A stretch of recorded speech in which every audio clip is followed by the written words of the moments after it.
Hello po, no? So, may guro na nag-chat sa atin. Solo parent daw siya. Tapos, mayroon siyang baby. Oo, baka kasi may mga guro tayo, no, na may mga case na ganyan, no? Oo, wala silang mga asawa, pero meron silang baby.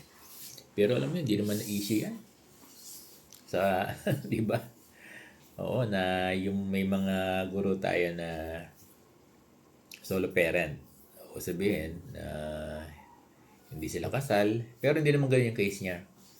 Sinasabi ko lang na na may mga case tayo diyan na mga guro na may baby, no.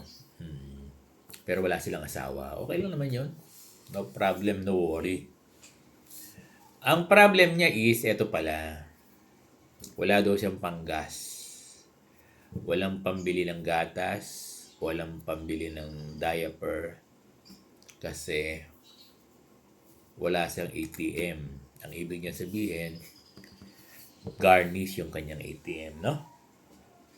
Sana napapakinggan to ng Bangko Sentral ng Pilipinas at napapanood dito ng ating DepEd. No, napapanood din to ng Land Bank. Ganito kasi yung kalagayan ng mga guro kapag nag-garnish. Paano na lang yung bata? Kung walang pambili ng gas, paano makakapagluto ng kanin? Kahit baka hindi makadede yung anak mo. Di ba? Kahoy pala. May mga kahoy naman na panggatong, panluto, no?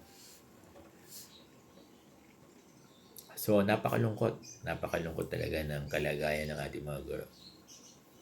Isang solo parent, o nag-iisa siya sa buhay, ang ibig sabihin, wala siyang asawang makakatulong para magbigay ng sustento sa kanya. So, pinarating lang niya sa akin yung kanyang sitwasyon. Kalungkot, no? Alam mo, dear teacher na nag-chat sa akin, hindi lang ikaw. Iba-iba kayo ng problema. Iba-iba yung problema ng guro.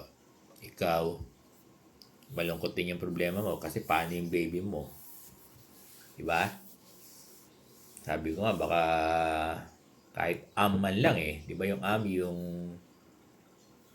yung sa sinaing, di ba? Tapos yung sobrang tubig ng sinaing, yun ang ipapadede sa bata. Kaya lang, paano siya makakagawa ng Tama ba ako?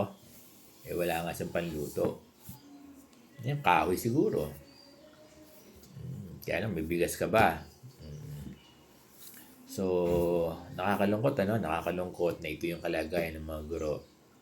Kasi, garnish siya. Ang request niya is PLI. Bagay, hindi rin papasok sa ATM, no? Kawawa talaga, yung mga guro.